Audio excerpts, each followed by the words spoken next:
नमस्कार। केदारनाथ की घाटी में सर्द हवाओं के बीच वो बैठी थी अरुणिमा, साधना और प्रेम के बीच फंसी हुई। एक तरफ मोक्ष की पुकार थी तो दूसरी तरफ विवान का स्पर्श। उसने आंखें बंद की तो हर जन्म की स्मृति लौट आई। हर जन्म में वो तपस्विनी बनी, प्रेम आया, छूकर निकल गया, और हर बार उसने त्याग किया क्योंकि उसे सिखाया गया था कि मोक्ष ही अंतिम सत्य है। लेकिन इस बार उसका हृदय कह रहा था कि जो प्रेम में जलता है वही मुक्त होता है। विवान मंदिर की सीढ़ियों पर बैठा था।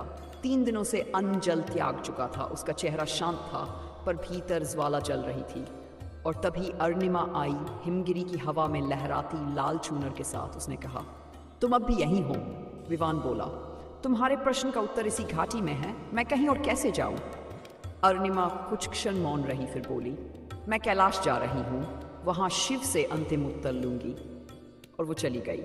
विवान वहीं बैठा रहा।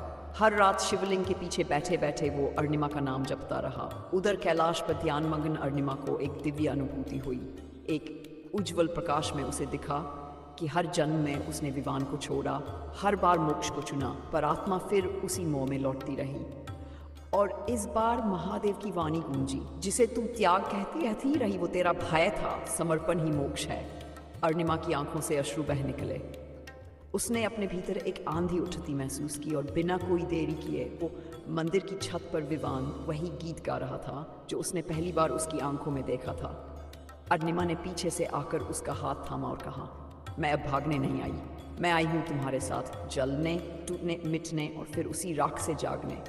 विवान ने उसका हाथ कस कर पकड़ा और कहा, तुमने प्रेम नहीं चुना अरुणिमा, तुमने स्वयं को चुना, और यही मोक्ष है। तभी मंदिर की घंटियां बिना किसी छुअन के बज उठीं। त्रिशूल से एक रोशनी निकलकर दोनों को डिंग गई। और उस दिन के बाद से कहा जाता है कि पूर्णिमा की रात जब कोई सच्चे प्रश्न के साथ केदारनाथ आता है तो मंदिर की घंटियों में एक धुन सुनाई देती है और हवा में एक नाम गूंजता है, अरुणिमा, विवान, प्रेम और मोक्ष। अब 2 नहीं रहे, क्योंकि प्रेम जब शुद्ध हो तो वही मोक्ष बन जाता है।